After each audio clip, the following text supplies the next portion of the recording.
দিয়ে জান্নাত বরাবর যেন আমার বান্দা কবরে ঘুমায়া ঘুমায়া জান্নাতের আরামায়েশ ভোগ করতে পারে। যদি ঈমান আমার ভালো হয়, ঠিক না?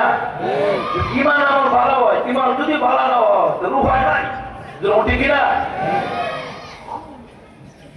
ঈমান আমার ভালো হলে আজরাইলের অসুবিধা নাই, চিন্তা নাই। ঈমান আমার খারাপ হলে আজরাইলের অসুবিধার শেষ নাই, ঠিক না? খুব খেয়াল করেন, একজন তরকারিওয়ালা ব্যবসায়ী, তরকারি ছিলেন না, সবজি ব্যবসায়ী, এই তরকারিওয়ালা ব্যবসায়ী উনি তো বুজুর্গ মানুষ, তো পাঁচ ওয়াক্তের নামাজি, আবার গরিব মানুষ, বয়স্ক মানুষ।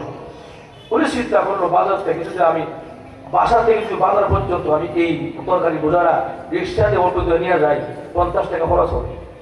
এই 50 টাকা টাকা বাজার থেকে আসার সময় আমার সন্তানের জন্য কিছু নিয়ে আসতে পারবো।